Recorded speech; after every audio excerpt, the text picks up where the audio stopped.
Hello बच्चों, आपका Tagore public school की ऑनलाइन क्लास में स्वागत है। मैं आपको आज बायोलॉजी का पहला फर्स्ट यूनिट का फर्स्ट लेसन स्टार्ट कर रहा हूँ। आवृतबीजी पादपों में जनन और विकास।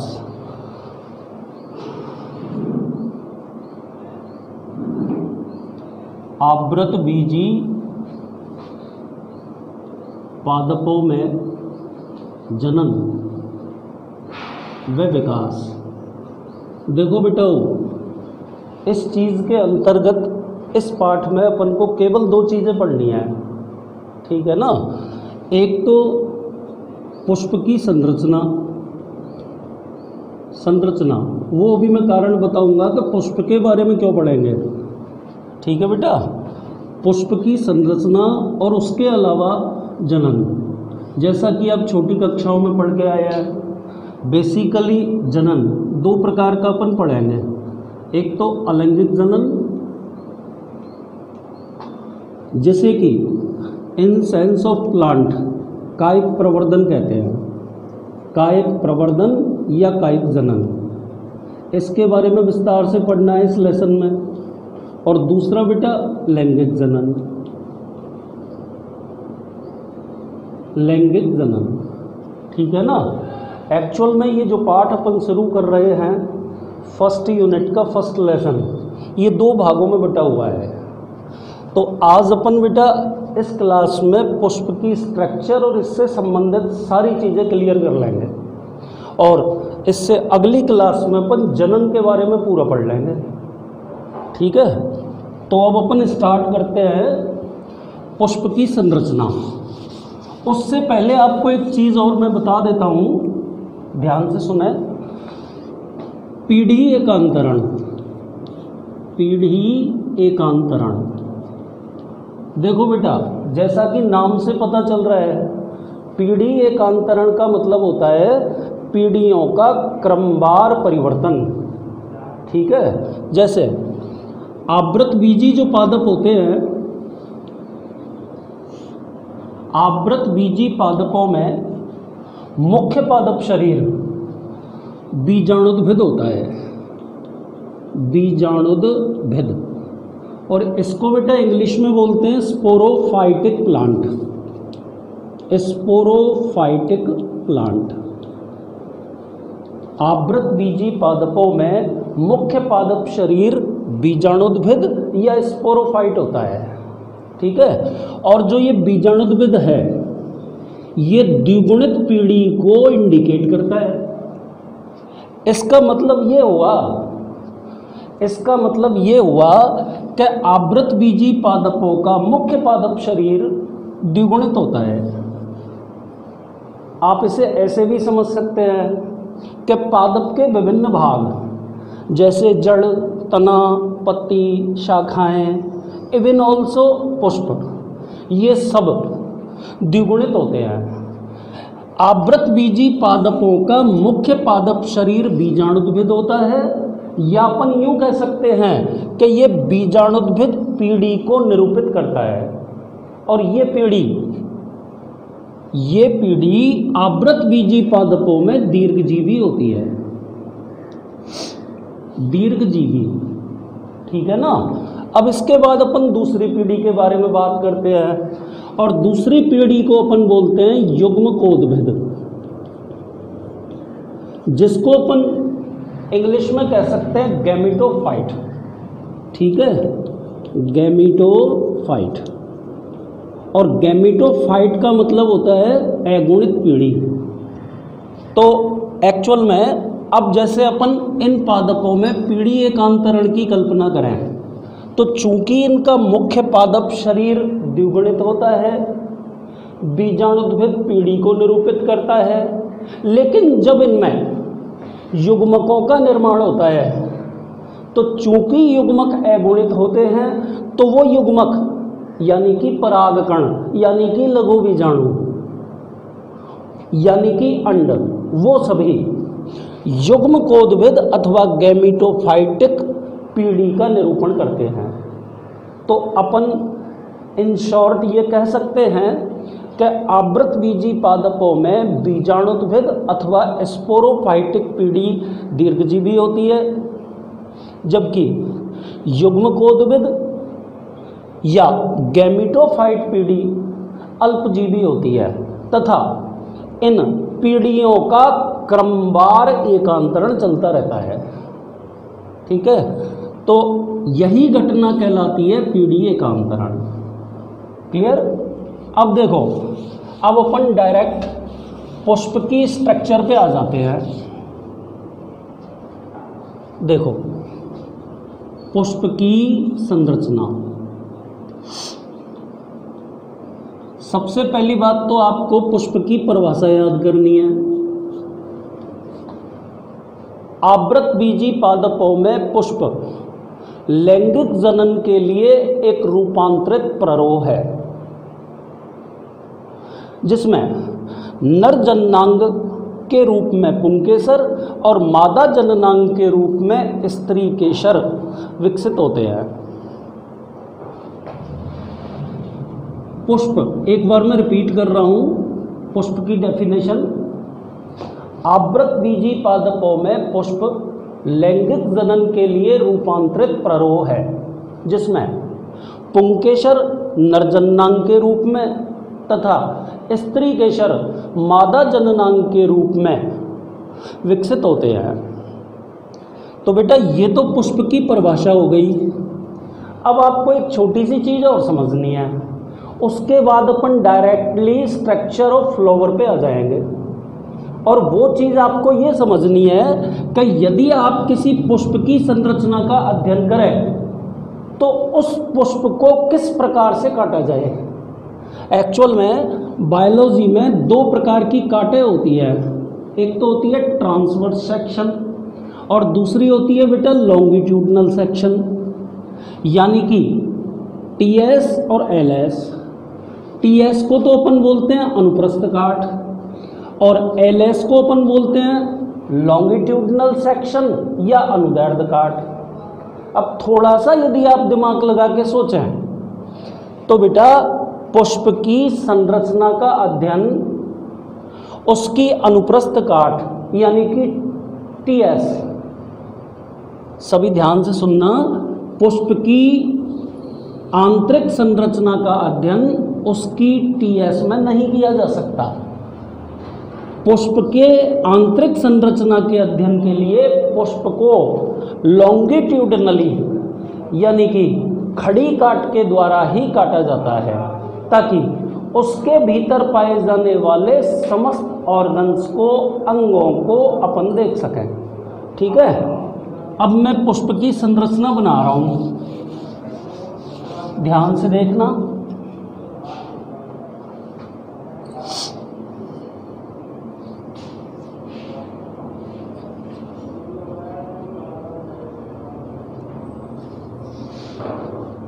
ये आपके सामने मैं एक पुष्प का डायग्राम बना रहा हूँ और इसमें पुष्प के विभिन्न भाग आपके सामने हैं।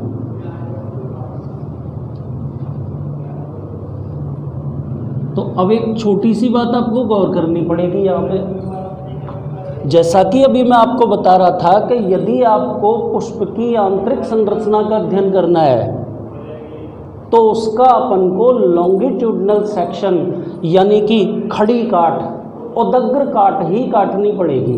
आप थोड़ा सा सोच के देखो कि मान लीजिए मेरा ये हाथ फूल है, एक पुष्प है, ठीक है। अब आप ध्यान से समझें कि यदि इस पुष्प को मैं ऐसे काटता हूँ, यदि मैं इस पुष्प को अनुप्रस्थ काट के द्वारा काटता हूँ तो आपको पुष्प का केवल बाह्यतम भाग ही दिखाई देगा, आंतरिक भाग नहीं।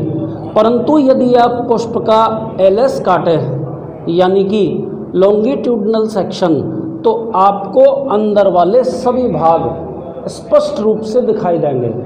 तो आप ये याद रखें, कंपटीशनों में भी बहुत आता है कि पुष्प की आंतरिक संरचना के अध्ययन हेतु सदैव उसकी अनुदैर्ध्य काट, लॉन्गिट्यूडनल सेक्शन ही काटा जाना चाहिए। और वही डायग्राम मैंने आपके सामने बनाया है। अब मैं इसके सारे नाम लिख देता हूँ और उसके बाद में आपको मैं इसकी स्ट्रक्चर समझा दूंगा, ठीक है। तो देखो, ये तो मैंने जो ये तंतुनुमा भाग आपको दिखाई दे रहा है, इसको तो बोलते हैं पुष्पवृंत। ये पुष्पासन, ये बाह्यदल, ये दल, ये पुंकेसर और ये बेटा स्त्रीकेसर।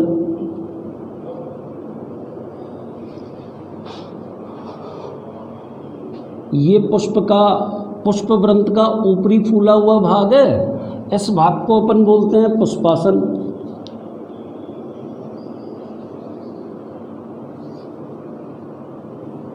और ये इसका अंडाशय हो गया, और अंडाशय के भीतर अपन को बनाने होंगे बीजांड। अब थोड़ा सा पुष्प की स्ट्रक्चर समझे, मैं समझा रहा हूँ। देखो, शुरुआत करता हूँ मैं पुष्प की डेफिनेशन से, तो ध्यान से सुने। आवृत बीजी पादपों में पुष्प लैंगिक जनन के लिए रूपांतरित प्ररोह है, जिसमें नर जननांग के रूप में पुंकेसर एंड मादा जननांग के रूप में स्त्रीकेसर विकसित होते हैं। ये तो पुष्प की परिभाषा हो गई। अब अपन को पुष्प के बारे में पढ़ना है। तो देखो, शुरुआत जब भी अपन पुष्प की करें तो उसे नीचे से पढ़ें। देखो, यहाँ से शुरू करते हैं अपन। ये तो पुष्प का आसन हो गया, यानी कि परिभाषा के रूप में यदि मैं बोलूँ तो पुष्पवृंत द्वारा जिस आसन पर उपस्थित होता है उसे पुष्पासन कहते हैं। या यूं कह दो कि पुष्पवृंत द्वारा पुष्पासन पर उपस्थित होता है। अब पुष्पवृंत के बारे में बताएं तो यह पुष्प का लंबा पतला तंतुनुमा भाग है, जिसका ऊपरी फूला हुआ सिरा पुष्पासन कहलाता है। पुष्पासन पर ही पुष्प के समस्त चक्र अथवा भाग उपस्थित होते हैं। देखो बेटा, पुष्प के विभिन्न चक्र या भाग, एक ही बात है, कुछ भी कह सकते हैं, ठीक है। पहला भाग हो गया इसका बाह्यदल पुंज, समूह के रूप में लिख देते हैं अपन। दूसरा भाग हो गया दलपुंज, तीसरा भाग हो गया पुमंग, चौथा भाग हो गया जायांग। तो अब अपन को बेटा इन चारों के बारे में पढ़ना है, ठीक है। तो ध्यान से सुने। देखिए, चलो मैं शुरू से ही शुरू कर देता हूँ कि पुष्पवृंत द्वारा पुष्पासन पर टिका रहता है। पुष्पवृंत का ऊपरी फूला हुआ सिरा पुष्पासन कहलाता है, और इसी पुष्पासन के ऊपर पुष्प के समस्त भाग अथवा चक्र उपस्थित होते हैं, ठीक है। आगे चलिए, पुष्प के चक्र अथवा भाग पढ़ते हैं। तो पुष्प का सबसे पहला भाग है बेटा बाह्यदल पुंज। अब इसके बारे में अपन कैसे बोलेंगे? यह पुष्पासन पर उपस्थित पुष्प का बाह्यतम चक्र है। इसके एकल सदस्य को बाह्यदल कहते हैं। इसके एकल सदस्य को बाह्यदल कहते हैं, ठीक है। इसके बाद इसका काम बोलना है कि ये प्राय हरे रंग के होते हैं, प्रकाश संश्लेषण की क्रिया करते हैं, और कलिकावस्था में पुष्प के विभिन्न भागों की सुरक्षा बाह्यदल पुंज द्वारा की जाती है। ये बेटा बाह्यदल के बारे में हो गया। मैं रिपीट करता हूँ, ध्यान से सुने। देखिए, बाह्य दलपुंज हेडिंग नंबर पहला लिखा आपने, ध्यान से सुनिए। यह पुष्पासन पर उपस्थित पुष्प का बाह्यतम चक्र है। इसके एकल सदस्य को बाह्य दल कहते हैं। ठीक है, आगे बोलिए। ये प्राय हरे रंग के होते हैं, इसलिए प्रकाश संश्लेषण करते हैं तथा कलिकावस्था में पुष्प के आंतरिक भागों की सुरक्षा भी बाह्यदल पुंज द्वारा की जाती है। अब यहाँ पर मैंने एक शब्द बोला, हो सकता है आपके समझ में नहीं बैठा हो, कलिकावस्था। तो इसके बारे में थोड़ा सा मैं कह देता हूँ। कलिकावस्था का मतलब होता है पुष्प की प्रारंभिक अवस्था, यानी कि पुष्प जब अपरिपक्व अवस्था में होता है, यानी कि जब वो खिला हुआ नहीं होता है, तो उस स्थिति में पुष्प के आंतरिक भागों की सुरक्षा का दायित्व भी बाह्यदल पुंज द्वारा किया जाता है। तो ये तो फर्स्ट भाग हो गया। अब आइए दूसरे भाग पर, दलपुंज। ध्यान से सुने, चित्र को भी थोड़ा सा गौर करें। यह पुष्पासन पर उपस्थित पुष्प का दूसरा चक्र है, दलपुंज। इसके एकल सदस्य को दल कहते हैं। ठीक है, आगे आप बोलोगे ये प्राय चटकीले रंगों वाले होते हैं, मतलब एकदम कलर्ड, अतः परागण के लिए कीटों और पक्षियों को आकर्षित करते हैं। तो बेटा ये मैंने आपको पुष्प के दो भाग यानी कि दो चक्रों के बारे में बता दिया। वन इज बाह्य दलपुंज और दूसरा दलपुंज। बाह्य दलपुंज और दलपुंज दोनों हो गए। अब इन दोनों के बारे में थोड़ा सा और सुन लीजिए, जो कि आपको सब लिखा हुआ मिलेगा। देखिए, ये दोनों बंदे होते हैं। एक्चुअल में बाह्य दलपुंज और दलपुंज का लैंगिक जनन की क्रिया में कोई योगदान नहीं होता, अतः इन्हें सहायक चक्र भी कहते हैं। सम्मिलित रूप से कई बार कंपटीशनों में पूछा जा चुका है कि पुष्प के सहायक चक्रों का समूह है, तो उस केस में आप बाह्य दलपुंज और दलपुंज लिख सकते हैं।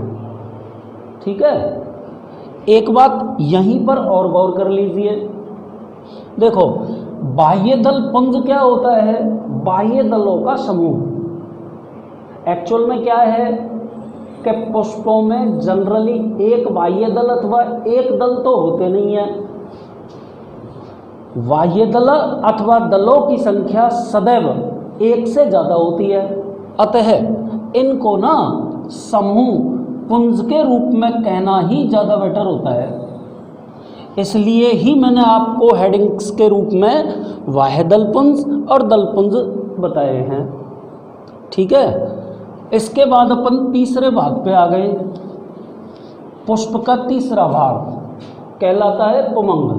क्या कहलाता है?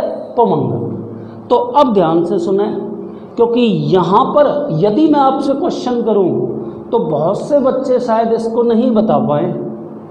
जैसे कि मैं आपसे पूछूं बेटा कि पुमंग एंड पुंकेसर, ये दो शब्द हैं, समानार्थी हैं। यदि जनरली बच्चों से बिना पढ़ाए पूछा जाए कि बेटा पुमंग और पुंकेसर में क्या डिफरेंस है, तो या तो वो यही बोलेंगे कि सर जी दोनों एक ही हैं, कुल मिला के वो इनका अंतर नहीं बता पाएंगे। तो मैं आपको बता देता हूं कि किसी पुष्प में उपस्थित पुंकेसर सिंगल सदस्य है और पुंकेसरों के समूह को पुमंग कहते हैं। जनरली पुमंग शब्द इसलिए काम में लिया जाता है क्योंकि बेटा पुष्पों में पुंकेसरों की संख्या सदैव एक से तो अधिक ही होती है। तो अब आप ये गौर करना कंपटीशनों में भी बहुत पूछा जाता है कि डिफरेंस बिटवीन पुंकेसर एंड पुमंग। तो मैं एक बार फिर कह देता हूं कि पुंकेसर तो सिंगल सदस्य है और पुमंग समूह है। किसका समूह है? पुंकेसरों का समूह। बैठ गया आप सबके समझ में? आगे चलिए। तो देखो बेटा, अपन हेडिंग नंबर 3 शुरू करते हैं, पुमंग। ध्यान से सुने। यह पुष्पासन पर उपस्थित पुष्प का तीसरा चक्र है। देखो मैंने पुंकेसर लिख रखा है, ठीक है ना, पर मैंने हेडिंग बेटा पुमंग लिखा है, तो आप बिल्कुल भी कंफ्यूज ना हो। पुंकेसर जो होता है वो पुमंग का ही सिंगल सदस्य है, तो आप कह सकते हैं। अब इसको अपन कैसे डिफाइन करेंगे, थोड़ा सा ध्यान से सुने। पुमंग यह पुष्पासन पर उपस्थित पुष्प का तीसरा चक्र है। देखो ये मैं मिटा रहा हूं क्योंकि अब मुझे पुंकेसर के बारे में बनाना है। तो देखो यहां से मैंने एक पुंकेसर लेकर आपके सामने ब्लैक बोर्ड पे बना दिया। ये लो बेटा, ये बन गया। और थोड़ा सा ध्यान से सुनना। देखो पुंकेसर के विभिन्न भाग, एक तो पुंतंतु, इस पूरे ऊपर वाले भाग को बोलते हैं परागकोश। ये योजी संयोजी ऊतक से बना होता है। ये परागपाली, ठीक है ना। अब ध्यान से सुनो, ये जो मैंने आपके सामने डायग्राम बनाया है ये पुंकेसर का है। पुंकेसर को ही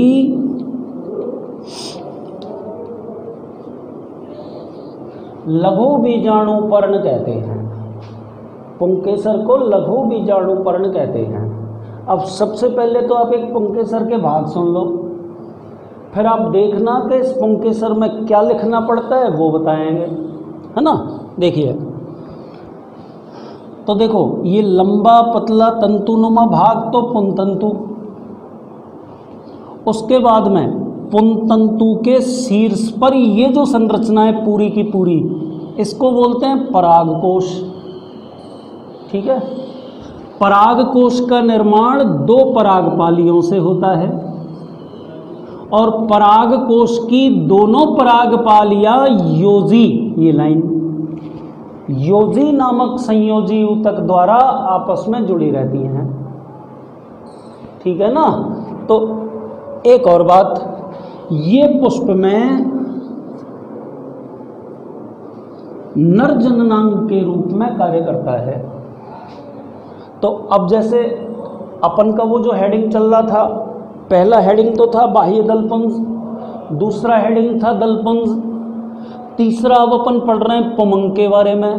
तो पुमंग के बारे में आप क्या लिखेंगे वो मैं कह रहा हूं, इसके बारे में पढ़ रहे हैं। यह पुष्पासन पर उपस्थित पुष्प का तीसरा चक्र है।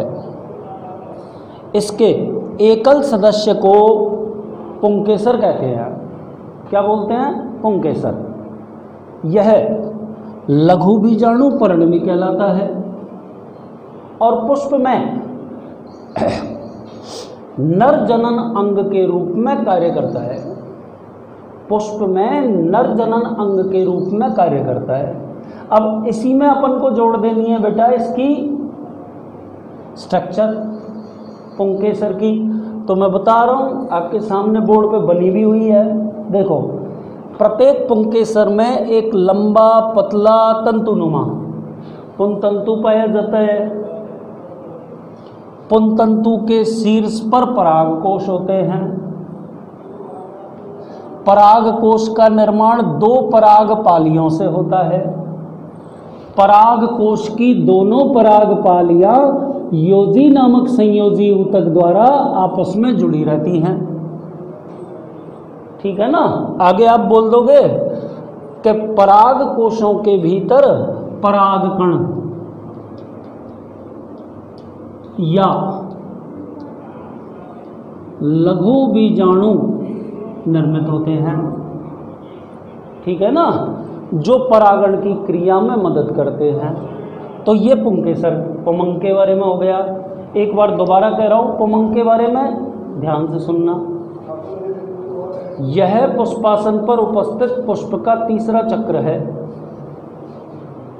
इसके एकल सदस्य को पुंकेसर कहते हैं। यह पुष्प में नर जननांग की तरह कार्य करता है। ठीक है ना, आगे चलिए। प्रत्येक पुंकेसर में एक लंबा पतला तंतुनुमा स्ट्रक्चर होता है जिसे पुंतंतु कहते हैं। पुंतंतु के शीर्ष पर परागकोश पाए जाते हैं। परागकोश का निर्माण दो परागपालियों से होता है।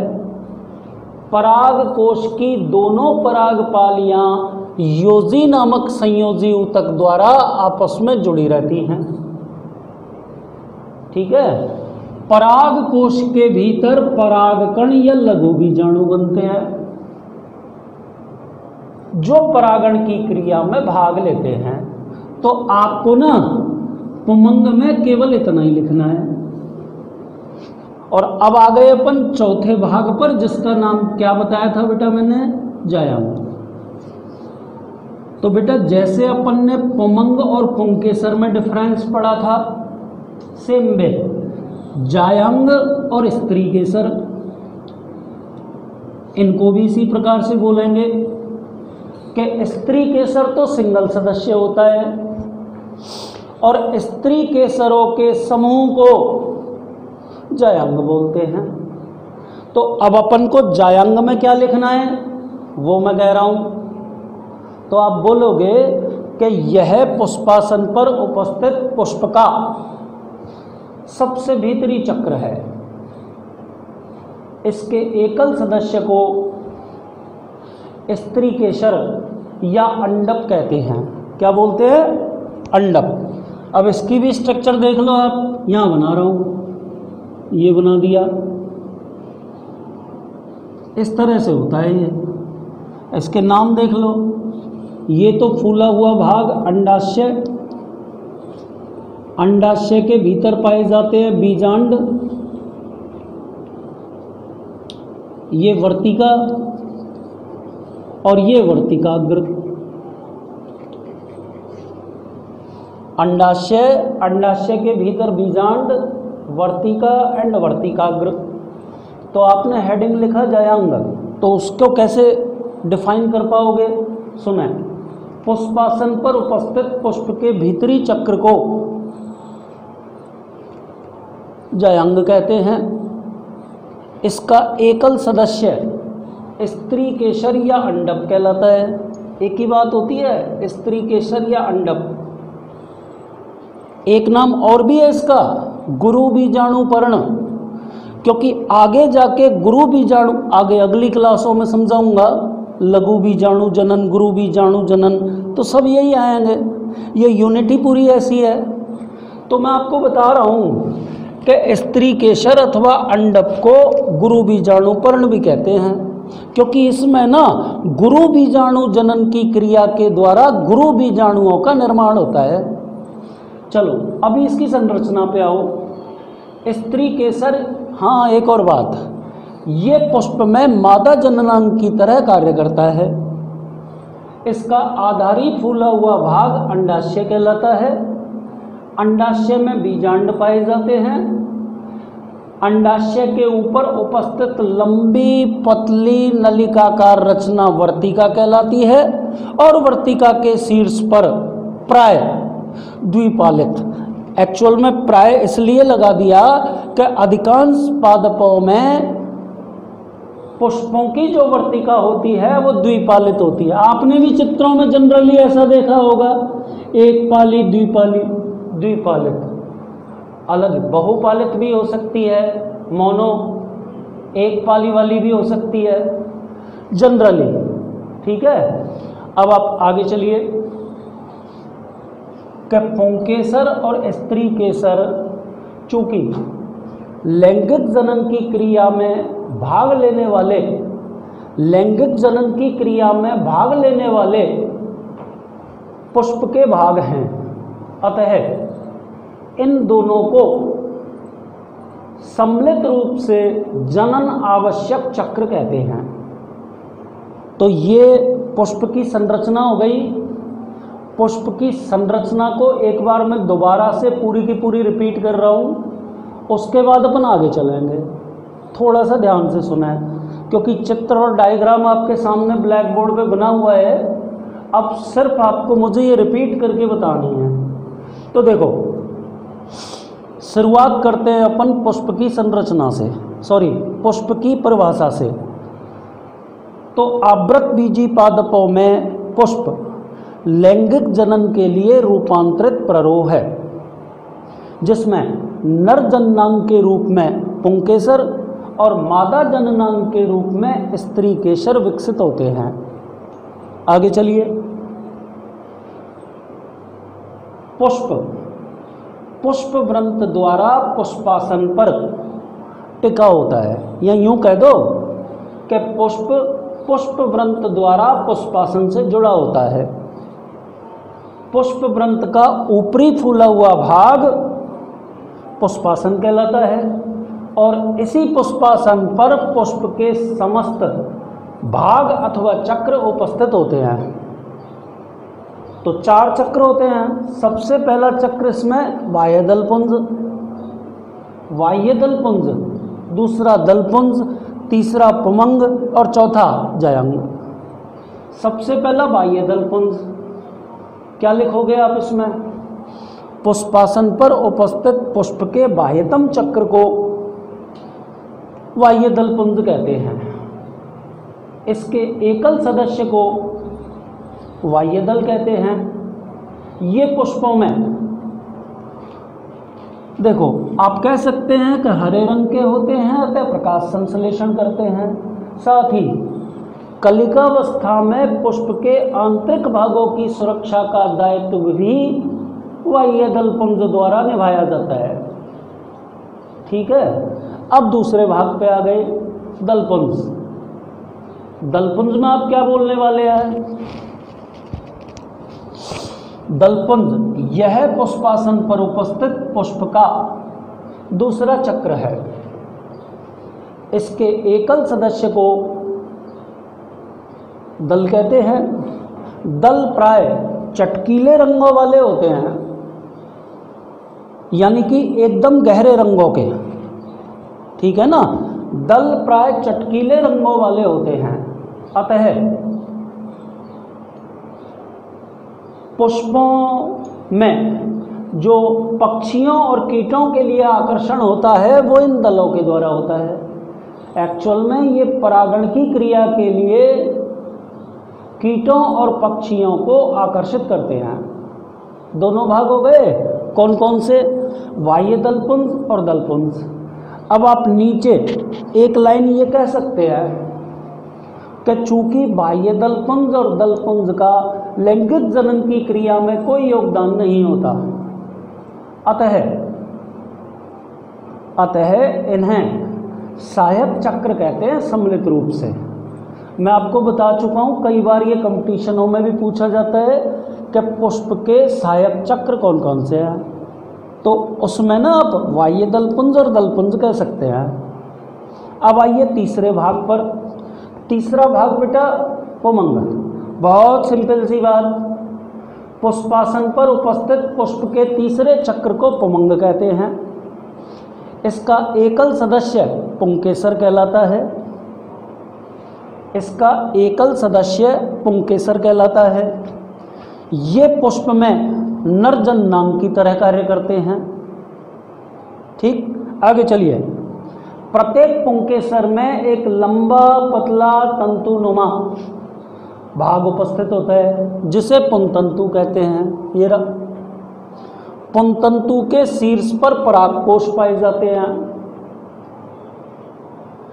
परागकोश में 2 परागपालियां होती हैं।